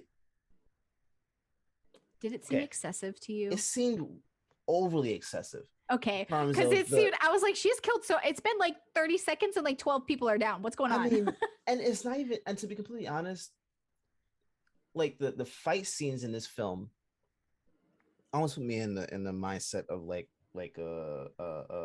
Kill Bill or something like that. It just put me in the mind frame of that. Yeah, I feel like it was like I can see that. Yeah. I can see that it was kind of pushed towards like, I also see the influence of like of different Asian films in general, like Crouching Tiger, Hidden Dragon, in terms of the actual choreography. I was gonna say there was a lot of like martial arts stuff done. Yeah. And like, so the choreography, you can definitely see that. I mean, even the guys pulled out fucking like katanas. Yes. Like that. I like that. I thought that was really cool. I also thought it was funny when he like one of the guys like cut somebody else's head off. I was just like, what the fuck? Because he literally just he was just like, Phoop, and I was like, what? Yeah, that's how sharp those things are though. But yeah, that's the thing that blows my mind. I forget that those are that's what they're made for. That like it blows my mind. Yeah, it blows my mind that swords are like that. But I get it about it, but I don't know. Okay, what's her name? Mary Elizabeth Winstead. Yeah, Mary. Yeah. I think they could have done better with casting. I didn't hate her. I didn't hate her, but I didn't like her. Who, if you could cast somebody, who would you have cast? I don't know. So maybe Hold on. Let me see. Did you ever see ooh, what's the name? Did you ever see Iron Fist? Not Iron Fist. Yeah, Iron Fist on Netflix. There's a part of that Marvel series, like the Punisher and Daredevil, Um, Luke Cage. I did not. Okay. There was a an Asian lady in that show that I thought if they chose her for this, Jessica Henwick. yeah, I think that's her. She if She's I'm not got a mistaken, little. she's She's in got the like a new little Matrix. mole right here. Yeah. I Oh, think she is in the new Matrix. She is. Yeah. She She was on Game of Thrones. Stop it. Oh, I know who she is. She would have been really bomb. Holy she would have shit. killed this role Oh my god, she just would have based been off so good. choreography. I kind of felt like Mary was stiff because you could see like in the choreography and dialogue that it was flat. It was flat. Like it almost I do seemed see as what if you mean. Yeah. it almost seemed as if the others around her sold the moves I do feel in a like there more was like dynamic way than what she was actually performing. yeah, one of the things that like I don't get a lot with like choreographed scenes is like it's like the one good guy, air quote good guy, whatever, is in the middle. And you got like 6 people around them. And they just do one at a time. Yeah. It's like, why don't like 4 of those people just like all at once go at them? You're done. Yeah. Like, yeah. It's like, especially if you have weapons. yeah, like if you have weapons and stuff. Because then her gun ran out of bullets. She didn't have anything, so then she was just fighting them off like hand-to-hand combat. And like some of them still had fucking swords and shit. And it's like, there's like 4 of you dudes. Like, yeah. I get that they're trying to show that she's like super, like super good and she like is so well trained, but like I do feel like that could have been a little bit better. But I didn't hate it. Like I didn't dislike it. I enjoyed watching it. But now that you pointed out this girl, oh my god, this movie would have been like 400 times better if Jessica. I would have enjoyed it significantly more if she was. I think, like, to me, casting is almost like when you're watching a movie, you know how it's writing is important, lighting and characters are important, but if you don't have good audio, all that is wiped away. Yeah, that's how this is to me with casting. Like, you can have the other elements that are really good, but if the right person isn't cast for that specific role, it kind of makes everything fall flat. I know 100%. I feel like casting directors in films, like, I don't think they get enough credit. They don't. Or discredit. Yeah. Because yeah. There's definitely movies that I've watched that are cast like so beautifully. Yeah. Like, especially when you have like an adaptation. Like something from like a book to screen adaptation, like that casting is always really, really tough. Yeah. But sometimes you just get a movie where it's like these people are just like literally could not have been anybody else. Like fucking Alan Rickman as Severus Snape in Harry Potter. There's not a single person that comes to head that could have played that character better. Right. There's not a single person. Like, think about it. Will Smith was up for Neo in The Matrix. Think about how different. Yeah. Oh my god, that would have been so different. I cannot see anybody other than Keanu Reeves. Oh my god. No. And I forgot who they said was supposed to be Morpheus. But if you just like swap those two, I'm not saying this. Well, no, I am going to say it. It would not have been as good. It would have been an entirely different dynamic. It would have been a hugely different dynamic of a film. Yeah. Wow. Yeah. So casting is important. And like, but like also I'm wondering, like we're thinking about these characters like after they've been cast, after they've created this world around them as that character.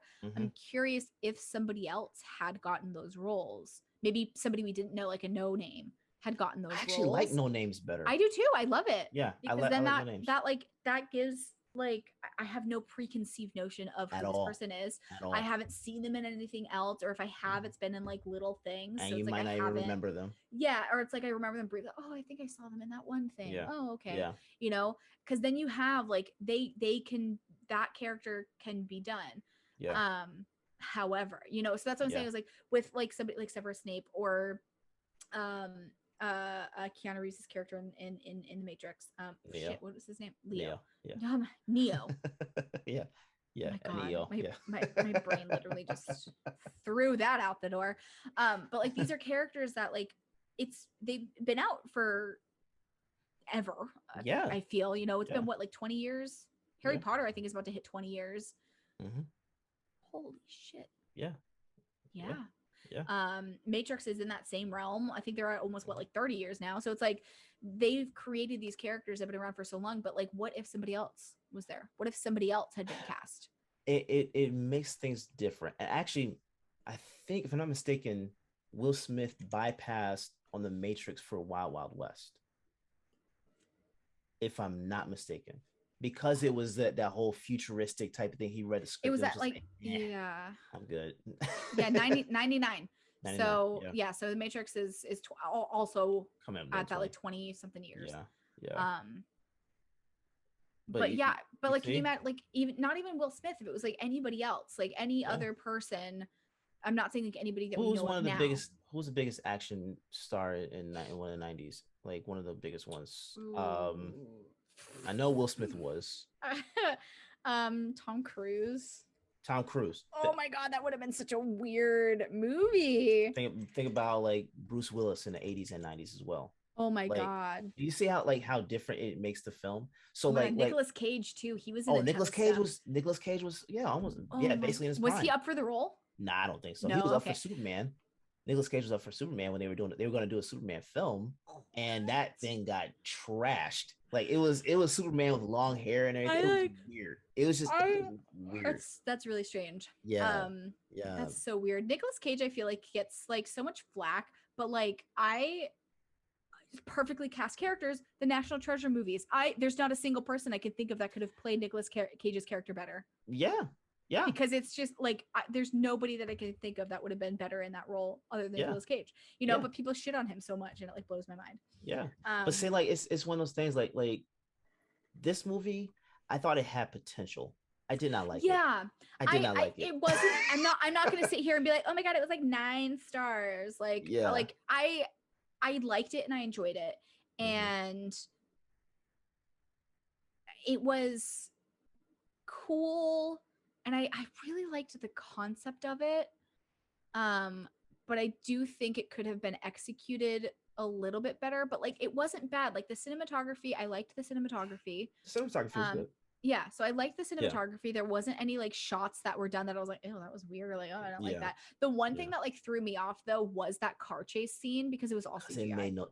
And the flip was it. Oh my God. You know where that took me to? And she like was fine. She got up the next day and was like, I'm good. I'm like, you would have been like crushed in that. Granted, those cars are designed with a cage to protect the driver in case something like that happens, because they know that those cars are going to go like 200 miles an hour, and like they're built specifically. I mean, the seatbelt is the whole. Well, that's the thing. Like, and like I'm thinking about this too because me and my old roommate just sat down and watched like all of the Fast and Furious movies. Yeah. So like that's like those cars are designed for those kind of like crashes, but it was so excessive. It was like her car flipped like 12 times. I was like, is she like how? And I get she was driving really fast, and I get like, but like it was CGI one, which it was very good CGI. No, it wasn't. But I could tell it was almost like too. CGI to me is good when I can't tell. Yeah, and when I'm sitting here, I'm just like, but I think again, Oof. in my head, I had just watched all the Fast and Furious movies, and Mm-hmm. all of the driving in that was real. Yeah. So Yeah. going from that to seeing this and being like, this is like one step above video game CGI. Yeah. I'm not sure if you ever watched that movie Turbo. I loved with the snail. No, not the snail. Not the snail. No, I think it Oh. was called Turbo. No. it was I still need to watch that, by the way. Oh my god, we should watch that as our next movie. I still need to watch that. That was Turbo good. is so Yeah. cute. Yeah. Have you watched Turbo? Yeah, with the snail. No. it was a motorcycle hold on. I know I'm messing this up. I think what was in that movie?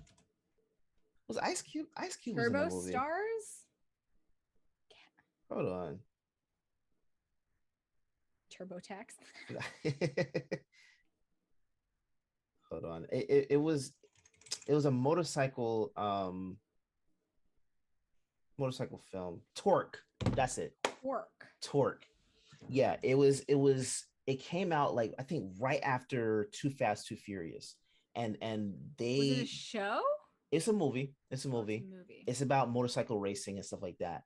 But they did the exact same thing with their CGI was just like that. And that movie came out 2004. So that CGI makes sense to be excessive and stupid, right? Yeah. 2021 CGI, I do not expect to remind me of 2004 CGI. Yeah. But this was also, you got to think too, it was also like a Netflix production. So yes, which is why I expected more. Really? That's why I expect more. Because when you have that much money to put into a production, CGI should not lack. Fair. CGI should not lack. This almost felt like I was in a video game. And I don't like that. I'm wondering if like the budgeting for maybe I have seen this. I'm looking at the poster for Torque and I'm like, maybe I've seen this, but it also looks like every other fucking movie. Yes. Poster. That's why yeah, I get it. I don't know if I've seen it. Maybe not. I don't know. Fucking look at Ice Cube. Look at him. He's like fucking look angry all the time. I love him. He's so funny. His character in 21 and 22 Jump Street is like, love it. Again, a character that I couldn't see anybody else playing. Yeah, honestly. But IMDb rated this way too high. Yeah, that's what I was saying. Because we stupid. It's rated a 6.3. Are we going into ratings? We're jumping into ratings now. Might as well go ahead. Might as well. Okay. Yeah. So, IMDb gave it a 6.3. Rotten Tomatoes, it has it as 41%. Rating from critics, 53 from the audience. So that would put it at like a 5, like a 4.5, 5% average, or 4.5, 5-star average. I'm not disagreeing with Rotten Tomatoes. I am. What would you rate it as? In percentage? Yeah. No, like 1 to 10. Just 1 to 10? Yeah. 2, 3. Really? I was gonna go for the 4 or 5. I was gonna go for that 4 to 5 because I was excited when I saw Woody Harrelson was in. I was like, oh yeah. I was too. I was excited to see Woody Harrelson in it, and I liked how in the movie she didn't have a happy ending. She still died. They didn't get she didn't find a cure. The old man at the end wasn't oh, we have a cure for this thing here, and shoots her up with it. I was happy she did die, and spoiler, oh, she dies. Surprise, if you're listening to our show, there's going to be spoilers. I liked that, and I think it would be a cool movie to be part of. Just because I always want to be that bad bitch, that action person. I think it'd be so fun to be that character.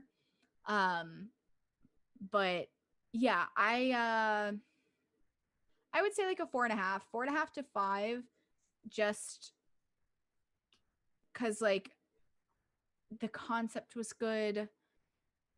execution was absolute garbage. Yeah, I feel like it could have been better. There was some stuff that I was like, wait, what? But the girl was She so was funny. annoying. She was funny, but she was Yeah. so annoying because I was like, she's definitely like a fucking like 14-year-old kid. Like, yeah. so annoying. And like, and that's what I was kind of trying to come back to that point earlier, is that she was being kidnapped, wanted to get away. As soon as she like got out of that bathroom that she was tied in, and like her uncle's people tried to kill her, she was like, nope, I'm gonna go back to my kidnapper. I'm like, what kind of Stockholm syndrome is that? None of that made any sense. I think it's because she saw that she was like super badass. She's like, wow, you're badass, you're so cool. Like, and then I would be able to realize that if they had someone else as Kate. That's how bad I think that she was for this film. Yeah, not like, it's not that she was like a bad actor. Yeah, she wasn't a bad actor. She was flat. She was just flat. She didn't add anything to this movie. And I was literally sitting there. This movie is like an hour and a half long. I swear on everything, this felt like the longest hour and a half. Yeah, hour 46 minutes. It did seem like a long movie. Yeah. Like I like because what else she was in? She was in Sky High. That was a old like Disney movie, and she played like the. You didn't see that? Oh my god, watch it. It's great. I if that movie pops up on like a thing, like a list of movies, I'll put it on. Okay. Like I love that movie. It's like such an old like Disney, like I liked it. But so she was in that. She was also in Scott Pilgrim. She played Ramona Flowers in Scott Pilgrim. Okay. She was in 10 Cloverfield Lane. Okay. So when that came out, Birds of Prey, she was in that. Okay. See, I enjoyed Birds of Prey more than I enjoyed this. And I hated Birds of Prey. Yeah, you hated you said you didn't like it. That was one of the worst DC films I've seen. Oof, I liked it.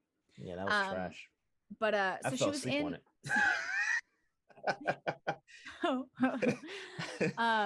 but no, so she's and I do like her. She's not a bad actress. She's won like awards. I do agree. I feel like somebody else could have been better at this role. Like you pointing out what is Jessica I closed out of that page that her name was on there, but I feel like she'd been perfect for this. Killed that role. Like this, I probably would have. This film would have probably been around like 6 to 7 to me if she was in it. If they literally just did that, kept everything the same, but just put her in the film, I would have put it around there. Yeah, I definitely would have given probably like a 7. Because I could forgive a lot of things about it if that was the case. I totally understand where you're coming from, but I didn't hate her as Kate. Once you pointed out somebody else, then I saw who that person was. I was like, you know what, that person probably would have been better in that role, but I didn't hate her in this role. I get what you were saying where she was kind of flat. She was definitely, but she was also dying.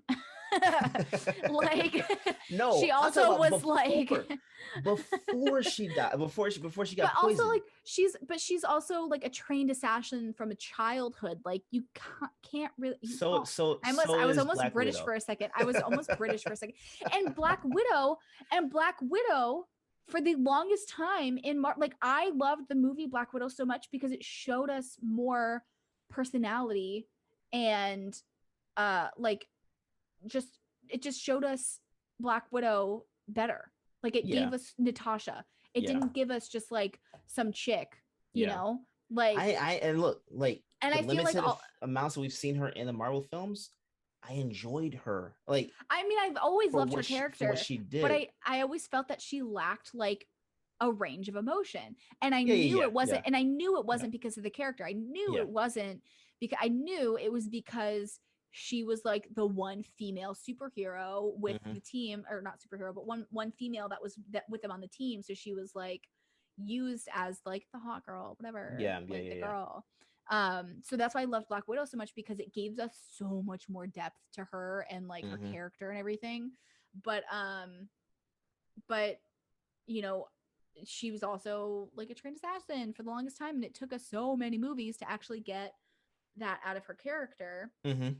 And you know, like I don't know. I don't think Mary Elizabeth Winstead's a bad actress at all. I like her a lot. I think she's good at what she does. Mhm. And you know what? Maybe that's how the director wanted it. Like maybe Yeah, even if we had if that's somebody else. if that's what they desired, they achieved their look. Yeah. Yeah. And Yeah. like so then you wonder if they did cast somebody else, how different it would have been. Because like, what if the director was like, no, you need to be more flat. Like, no, you need to be more monotone. But see, You know what I mean? But you can still be that and see, and that's the thing. Like And she still was have trying, some kind of like dynamic to it. yeah, she was trying to show emotion, like with the little girl. It fell flat to you. It felt, yeah. I would like always like even her dying was flat. I was just sitting there like, God, no, I can't. I was happy. Like when she like no, I was happy she died. I was happy. I liked that her character died and didn't like magically get better or whatever. Cause I like had half a thought that like it got to a point where like, oh, what if she like does survive and then she just like adopts Ani and like they move to America and like find her mom or whatever, find Ani's mom or her mom. Yeah. You know, like live happily ever after. I was like, I swear to God, if this movie does that. So I'm glad that they didn't. Didn't. But I don't know. I do think, I mean, I don't know. I don't know if I've ever seen anything from this director either. Let me see. Who are you? Cedric Nicholas Troyan. I have a problem with IMDb scoring this 6.3, but Sweet Girl 5. Oh, 5. So you know what else he directed? What? Snow White and the Huntsman with Kristen Stewart. Okay, that was a good movie. I did like both of those, the two, because there was that one and then Winter's War or whatever. Yeah. I didn't hate those movies. And that's so weird. So maybe it was her because I think those movies did bring out a little bit more of Kristen Stewart that was pulled back from like Twilight. And again, Kristen Stewart's phenomenal. I love her. She's such a great actress and she gets shit on so much because of how she was directed in Twilight. Yeah, but at the same time, at the same time, that's just that character. Like that's how that character was written. Like Bella Swan was written like Twilight was basically like a fanfic. Like Twilight was written in a way for the reader to become Bella. Yeah. So vague, so basic that any girl reading that book could put themselves in that character. So that's how that character was written. So honestly, though, Kristen Stewart did a great job playing Bella. She did a phenomenal job. Bella was very one-dimensional. Bella was not much of a character. Yeah. So she did a great job, but she gets shit on for it because people don't realize that. Yeah. So you know, I'm glad that she's been able to do a lot more. But I don't know. I didn't hate it. I didn't like it. I wasn't in love with the movie. I think this is the lowest I've rated. No. Didn't I rate something like a 2? I don't know. At one point, I don't know. I don't think you did. I think this is our lowest rating. Yeah. I think this might be the lowest rating, which is sad because it's like I didn't hate the movie. Like I don't think I would watch it again. I think I will never watch this again. Yeah, I was like, you know what? Like I don't think I would watch it again. And I think that's what brings my score down under that 5. I think that's where I'm like at that like 4.5 because I don't think I'll watch it again. Like maybe if somebody's like, oh, you want to watch it? I'd be like, I mean, it's not a bad movie, but it's not great. You know, like if someone put it on, I will sit there and play Candy Crush. I'll sit there and just play on my phone. And that's the thing is like if it's playing like at a party or if I'm like watching it like, oh, like let's just watch this, like I'll probably just kind of scroll through my phone, like I'll half watch the movie, but I'm not gonna like go out of my way to be like, oh, I'm gonna watch this movie again. So that's why it gets low. I didn't hate it. I'm excited to see more from the little girl Miku Patricia Marteno. I don't know how to say her name. Now I feel bad because I can't say her name right. But I'm excited to see more from her. To see what she does because she wasn't like a bad actress. No, she's definitely still a kid. How old are you, Miss Miku? It doesn't have her age, so she's probably still a minor. Yeah, probably. She only started to do stuff in last year. She's done voiceover work for a couple kids shows. And she's Kate. She's Ani and Kate, and then she has a show coming up. Okay. That doesn't have a plot or anything. It's just like in production, so it doesn't have any information. It's just called Ruby in the Well, which sounds like another like children's show. Yeah. So maybe There's no she's way just it's doing not. a lot of like voiceover stuff, but this was her first live action. Yeah, she did a good job for her Is role. it? She did a good No, it job. looks like she's in something called What We Do with Witches. Okay, it looks like that's in post-production. So that looks Okay. so this is the first thing that she's done that's actually like been released. Yeah.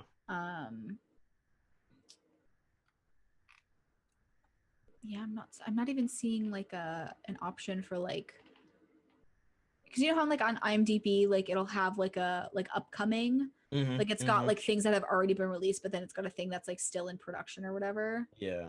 It doesn't have like a section that has like in production or like projects that are like being hidden or something. But I don't know, there's some, maybe this is just like a short film she did or something, so it's like not going to be on IMDb. I don't know, it looks like one of these girls is a vampire, but I don't know. So it looks like this is probably one of her first like actual like film gigs. So maybe we'll see some more from her.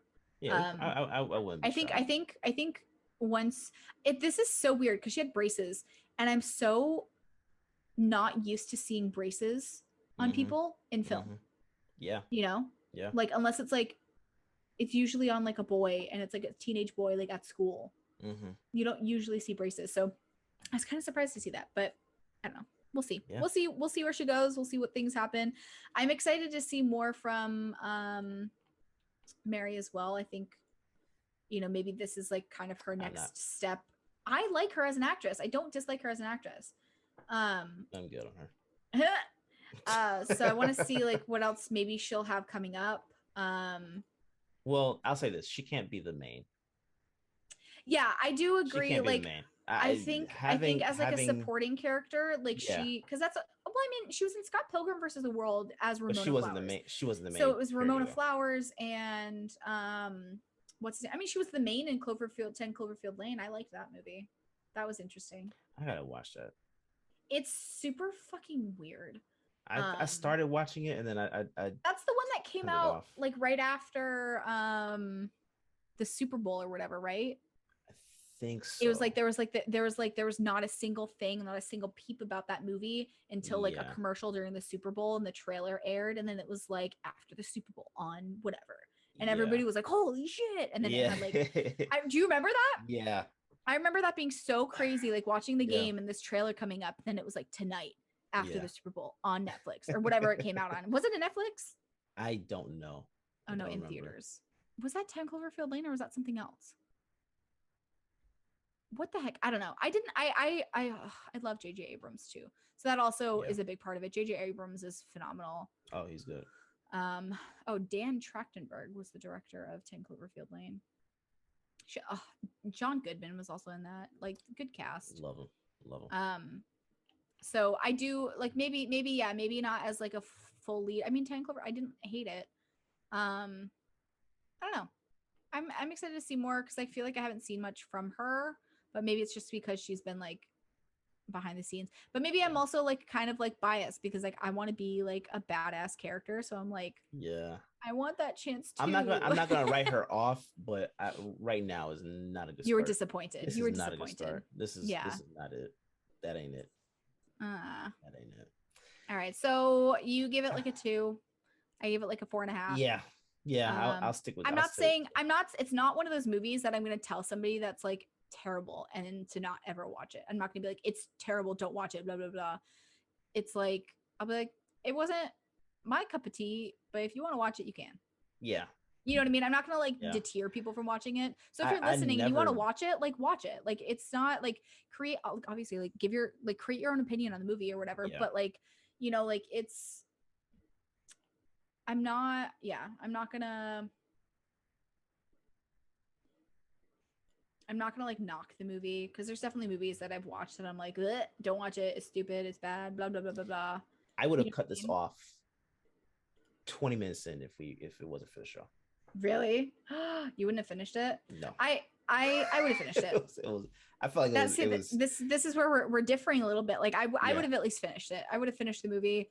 I mean I watched it on my own. Like we watched this movie before I told you. I was like, hey, let's just do this movie. Like we just watched it. So like I watched it on my own time prior to it being like a movie for the show. Yeah. So if that tells you anything. Yeah. You have more patience than me, I guess. I mean, I wouldn't used to work at a daycare, so. have. Okay. Yeah. Yeah. Let me see. Let me look at this one of these reviews that I pulled up really quick. Let me see. On the Netflix. So this is an article from rogerebert.com. This line goes, on the Netflix screen for Kate, the description says this movie is violent, exciting. That first adjective is quite accurate. This film is wall-to-wall carnage. I must respectfully disagree with that second adjective, however, unless you enjoy watching someone else play an uninvolving video game for almost 2 hours. Is that, yeah. So I feel like a lot of that's okay. And let me see this other one.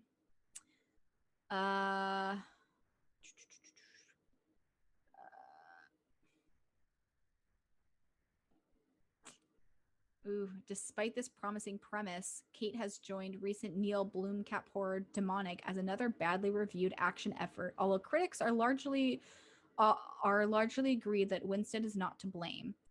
Instead, most of the movie's bad press comes from what Kate's reviewers call an overfamiliar story. Yes. So. Yeah, okay. It's not that unique. Yeah, like it's cool. I feel like the uniqueness is her being a woman. I feel like this movie's been overdone with men like a million times, and maybe that's why I'm so much more, because I'm like, oh, I've seen this a million times, but it's always a guy. Now it's a woman, and she's killing it. And but like, see, I think that's why I loved Alias. Did you ever watch that show? Mm-mm. Oh man, Jennifer Garner. Oh, I love Jennifer Garner. That was a good show. That was back in the 90s, I think, late 90s, early 2000s, I think, somewhere in that range. Dude, Jennifer Garner is a treasure. Yeah. That show was just like that. It's. Oh my God, J.J. Abrams created it. Yeah. So it's a really good show. Really good show. I mean, it's over 20 years old. Listen, but if it's a good show, it's a good show. I liked it. How many? It had 105 episodes. How many seasons? I want to say somewhere in the range of like 6 or 7. Yeah, 2001 to 2006. So it makes sense if it was like 5 or 6 seasons. Yeah. Five seasons. Yeah. It was a good show. I liked it. Yeah. I'll look into that because I live I love Jennifer Garner. I do like her as an actress. But yeah, no, I'll probably check this show out. Yeah. Oh my goodness. Okay, this was so long-winded. This was more than the 30 minutes we thought it was going to be. Yeah, but it was a much better conversation than I thought we were going to have then. So. Yeah. So that I think that's good. Yeah. It's an even. I think it's good too that we didn't rush it the other day. Yeah. Had we rushed it the other day, we've been like 15 minutes. It was okay. Blah blah blah blah. 5 stars. Yeah. And then that would have been it.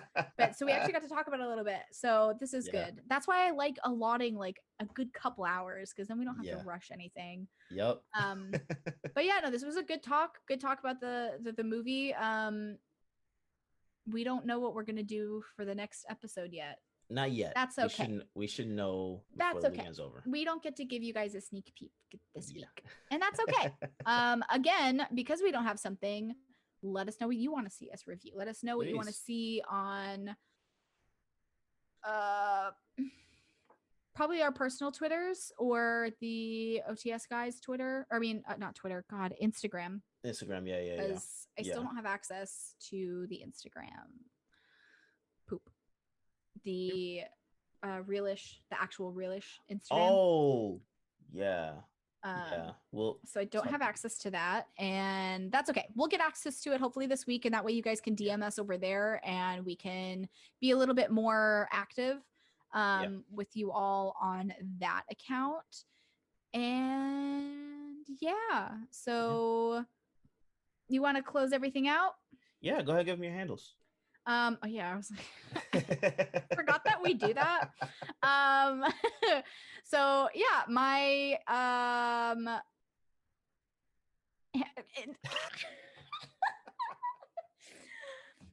my brain isn't working. My personal Instagram, it's just Jessica Lemon with 2 L's. Jessica L Lemon. And that's the same for pretty much like every other social media. And then I also have my other show, Sour, Sweet, and Spooky Paranormal True Crime, which I am officially going to relaunch this week. Good. Because like I'm off for the rest of the day today. I am going to research something, probably a cryptid, Okay. and talk about it. I don't know what that is. A cryptid. So cryptids are like Bigfoot or the Loch Ness monster, Okay. or like those kind. Those are technically called cryptids. Okay. Mothman. Those are like the big guys. Those are the big guys. Those are the most famous ones, I think. But those are called cryptids. So I'm probably going to do a cryptid because I don't think I've done one yet for my show. And October starts next week. Yes. I launched that show a year ago. Yes. October 1st, a year ago was when I launched the show. And so this week I'm gonna do kind of my little relaunch, because it's been a good few months and I really want to get something out there. So definitely check it out. It's a good time of year. Yeah, it's spooky season. It's the perfect time for that. About time. Definitely check out that show, Sour, Sweet, and Spooky. It's just Sour, Sweet, Spooky on pretty much every platform. And then I cannot wait. I hopefully will have my next show good to go in the next like few weeks. Yes. And Derrick's definitely going to be on because there's some good conversations that we've been having and I really want to do them for my show. Yeah. So yeah, I don't have a name for that one yet, but look out for it. You, sir, what are all of your handles? Let's see. My personal at Derrick_OTS, DERRICK. Excuse me, but I prefer people not even follow me. Just follow the brand at OTS Guys, all social media platforms. We might be changing that because I know there's been some talk about guys being geared toward just men. I think that's the interpretation. What would you change it to? Like OTS? I have no like clue. Squad? I don't know. OTS the OT Squad. Yeah. So we'll figure that out. Or you could literally, instead of just like OTS, just on the sidelines. I want is that already taken? I know, but like sometimes you can't. I know. Like that's why all of my stuff is like the real Jessica Lemon or like Jessica L. Lemon, because like everything else is already taken. Yeah. So sometimes you gotta sacrifice. But on the sidelines, I feel like makes sense. That's the name. It's the name. It's the name. Yeah. Yeah, it's the name. So it's possible. It's possible I might just switch it to that. I prefer it to be as short as possible. But if not, then yeah, we'll probably just go ahead and do that. I mean, one of my favorite podcasts and probably the most successful podcast that I listen to is called And That's Why We Drink. So it's not short. They definitely shortened to ATWWD, but I don't call it ATWD. I say, and that's why we drink. You know? Yeah. So I want people to be familiar with OTS just because I know it's just wasn't OTS like some like YouTube group of dudes? I have no clue. I do know there was a YouTube channel that was OTS. And I think it was these like kept popping teenagers. Up whenever. Yeah, it kept popping up, but they went inactive. They did. They went inactive, and then we surpassed them in subscriptions. So, yeah. OTS. Maybe not. Maybe it was. What was it? I don't know. There was like a group of like 5 or 6 like teenage. I know what you're talking about. Do you know who I'm talking about? Yeah. And it was something like that. And they just went dormant. So we were able to take that, but yeah, we'll probably figure something out. But right now it's at OTS Guys, all social media platforms, otsguys.com. Check out all the new articles we have on there, shows that are coming up. We just announced a new show called Meme Wars, which will be coming out pretty soon. Meme Wars? Can I guest on that? That sounds fun. What do you talk about on Meme Wars? Well, the breakdown is basically, two teams will meme each other for about a week. Oh. And then the episode will be the culmination of the fight. So yeah. People it's we're about to start recording, I think, in the next couple of weeks. So yeah. Fun. More welcome to come on. Yeah, it's gonna be fun. We'll see. Yeah, so y'all check it out. Y'all see what we have going on. Leave us some reviews. Let us know what you think about Realish, what you want us to do. Different shows, different movies you want us to review. Yes, please. We'll definitely do that. And hit us up. Let us know. Just talk to us. Say hey. Come say hi. Come Just say say how hi, we're doing. I know? want to chat to you guys. Yeah, but please feel leave us like a we're not- review. Yeah. Please Oh leave yeah. us a review. Reviews are what we need. That's Yeah. honestly Give us a rating on Apple. Let's do all Apple, that funky stuff. Spotify, Yeah.